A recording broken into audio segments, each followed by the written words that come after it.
Bonjour à tous, j'espère que vous allez bien. Ici, avec cette canicule, on crève de chaud. Je vous avais annoncé qu'il y aurait des mini-critiques sur la chaîne, histoire de vous parler un peu de quelques films que je n'ai pas le temps de traiter dans des vidéos plus développées. Des critiques écrites, plus directes, permettant d'aller à l'essentiel. Et quoi de mieux pour tester ce format que de débuter avec une des sorties de la semaine. Aujourd'hui, nous parlons de The Naked Gun. The Naked Gun, ou Y a-t-il un flic pour sauver le monde? C'est une comédie qui raconte l'histoire de Frank Drebin, joué par Liam Neeson, membre de la brigade spéciale qui enquête sur la mort suspecte d'un informaticien travaillant pour une multinationale spécialisée en électronique. Et notamment des voitures électriques qui se conduisent toutes seules, mais toute ressemblance avec la réalité est parfaitement fortuite. Mais The Naked Gun, c'est surtout un legacy sequel, un film qui fait suite à un autre film, mais plus généralement une franchise par le prisme de l'héritage, puisqu'il est le 4e opus d'une saga créée par les Az, aka Abrams et les frères Zucker. Film du trio qui se démarque avant tout par leur humour absurde. Vous comprenez mieux pourquoi une mini-critique? Ce serait stupide de vous spoiler la moitié des blagues. Si chez certains l'absurde se résume à faire n'importe quoi pensant que ça va créer automatiquement le rire parce que ce qui se passe à l'écran n'a aucun sens, coucou Quentin Dupieux. L'absurde en réalité c'est apporter du non-sens dans ce qui a du sens. Et The Naked Gun l'a parfaitement compris. Il n'y a qu'à voir sa scène d'introduction qui met en scène une prise d'otage dans une banque. Situation classique du genre policier. Mais voilà que débarque une gamine avec une sucette qui rentre toute guirette dans le bâtiment. Donc décalage. Et qui est en fait un déguisement sous lequel se cache Liam Neeson. Donc absurde. S'ensuit une scène de bagarre contre les méchants, un peu trop cutée d'ailleurs, on sent vraiment que Liam Neeson est vieux. Donc classique. Bagarre au cours de laquelle Drebin va réduire en miettes à main nue un pistolet et va croquer comme dans un gâteau dans un autre. Donc absurde.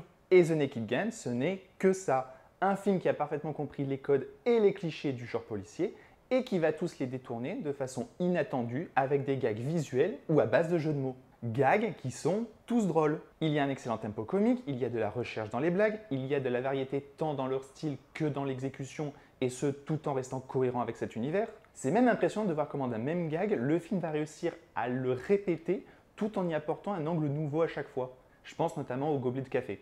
Et ça fonctionne aussi parce qu'on n'a jamais l'impression que le film s'appesantit pour faire comprendre au spectateur « T'as vu? J'ai fait une blague là. J'ai fait une blague. Elle est drôle, hein? Rigole maintenant. Rigole. Coucou Deadpool. » Et Ryan Reynolds en général. À tel point qu'il est possible d'en rater tant certaines se passent uniquement en arrière-plan lors d'un contre-champ dans une banale conversation. Je vous conseille par exemple de faire attention aux mains de Liam Neeson lors de l'analyse d'une scène de crime. Mais surtout cela fonctionne parce que tout ce qui touche à l'enquête tient la route et est traité avec sérieux. Celle-ci n'est en aucun cas complexe ou surprenante, on sait de suite qui est l'antagoniste et on apprend très vite quel va être son plan. Plan qui est littéralement une repompe du premier Kingsman d'ailleurs.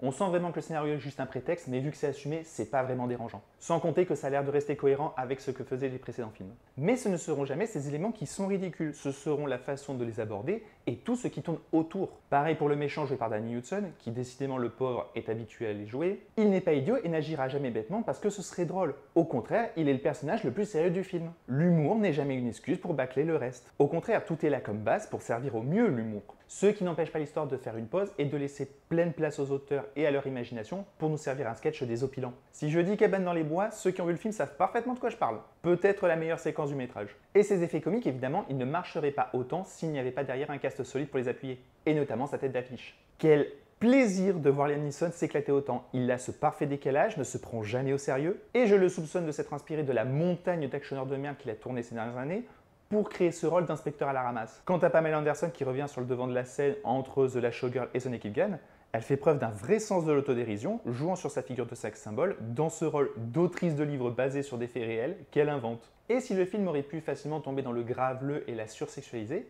eh bien il sait toujours quand s'arrêter. Sans compter qu'elle reste un personnage actif avec un arc puisqu'elle cherche à résoudre le meurtre de son frère. Nous offrons la seconde meilleure séquence du film avec une impro de jazz hilarante. Et l'alchimie avec Liam Neeson est bien présente. Y a-t-il un flic pour sauver le monde? C'est clairement une des meilleures comédies qu'on ait eues depuis un bon moment. Même si on ne peut pas négliger qu'il a certains défauts. On peut notamment reprocher une mise en scène tout juste fonctionnelle, on sent vraiment que la construction des cadres est là surtout pour appuyer les blagues, et un climax un peu en dessous qui ne profite pas assez de sa situation. Il y avait clairement moyen de se laisser aller beaucoup plus. Mais au-delà de ça, The Naked Gun, c'est une très bonne comédie, très efficace, en plus d'une durée resserrée de 1h25, il n'y a pas de gras, parfaitement dans l'esprit des Az. J'ai d'ailleurs découvert le Y a-t-il un flic original il y a 2 jours. Et heureusement parce que j'aurais peut-être été un poil plus dur dans ma critique, tant les deux partagent exactement la même structure et que la nouvelle version reprend pas mal de blagues. Mais on reste sur un film vraiment drôle et divertissant. Il ne nous a jamais promis la lune, il tient ses promesses. Que demander de plus? Voilà, fin de cette mini-critique. Comme je vous disais, on teste. Je suis curieux de voir ce que ça va donner au montage. Dites-moi aussi de votre côté ce que vous en pensez, si vous aimez ce côté mini-critique de temps en temps, ou si vous voulez que des critiques ultra longues et bien développées, ou alors si ces mini-critiques, je les réunis dans des vidéos, chose que j'ai déjà fait par le passé. N'oubliez pas de liker, de partager et de commenter. On se retrouve très vite pour de prochaines vidéos. En attendant, n'oubliez pas d'être curieux, allez au cinéma, regardez des films. Bye!